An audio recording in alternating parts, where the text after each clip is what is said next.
I feel confused, scared, terrified. Kaula Noman's walk to school turned into a nightmare when she says a man came up behind her, pulled down the hood of her coat, and cut her hijab.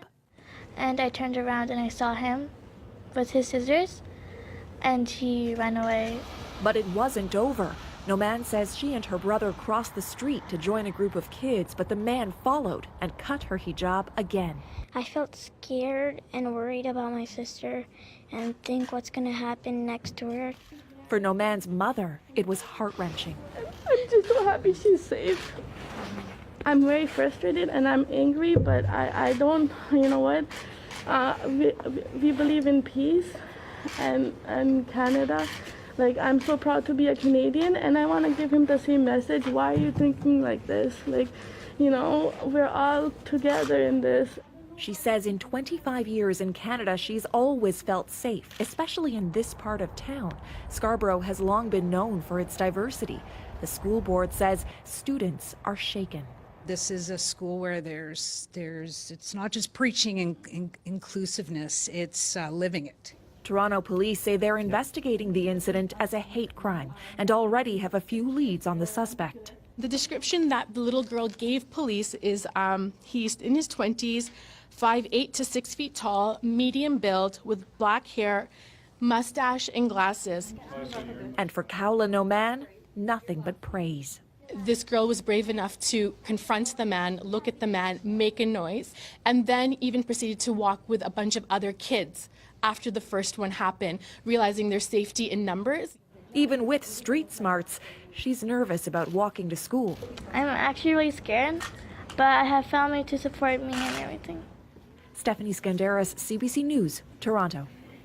Reaction from all corners has been swift. The mayor of Toronto, John Tory, says he's appalled. The premier, Kathleen Wynne, calls it heinous. The prime minister speaking out as well, saying Canadians wouldn't tolerate that kind of behavior. My heart goes out to the young girl who was attacked, seemingly for her religion. I can't imagine how afraid she must have been. I want her and her family and her friends and community to know that that is not what Canada is, and that is not who Canadians are. We were curious about the number of hate crimes recorded in Canada, and according to Stats Canada, it's a small percentage of all crimes, 0.1%, though it is increasing. There were just over 1,400 reported incidents in 2016. The number of recorded hate crimes against Muslims actually dropped, with 20 fewer incidents.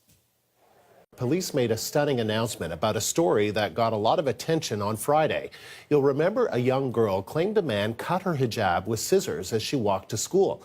Today, police say that incident did not happen. The CBC's Linda Ward has the latest from police headquarters in Toronto.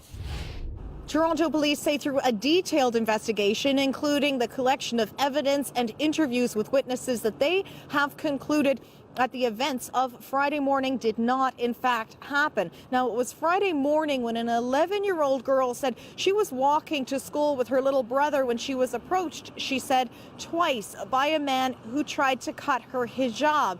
Now, at the time, it made international headlines that spread like wildfire on social media. The girl reported it to the school, and she also reported it to Toronto police, who said at the time that they were treating it as a hate crime. We spoke with Toronto police spokesperson Mark Pugash this morning about how they came to this new conclusion. We had a team working on this. They gathered evidence Friday and over the weekend from a variety of sources.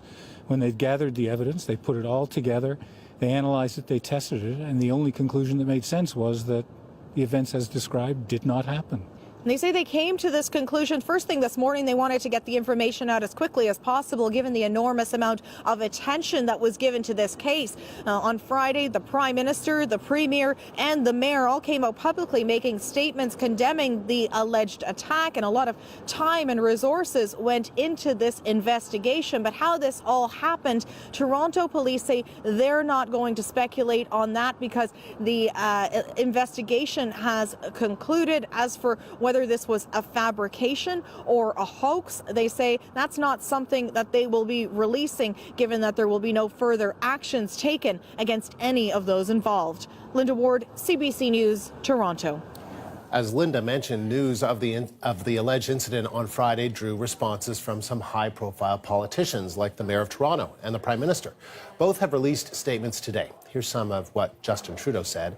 We have seen an unfortunate pattern of increased hate crimes in past months directed towards religious minorities. We need to take this issue extremely seriously, as this pattern is a warning sign of increased intolerance.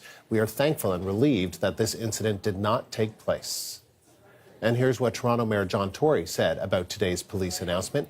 Anytime there are reports or allegations of hate or intolerance in our city, you will hear me speak out. In this case, Toronto police have investigated and determined that the events described did not happen. It's good to know that this event didn't happen.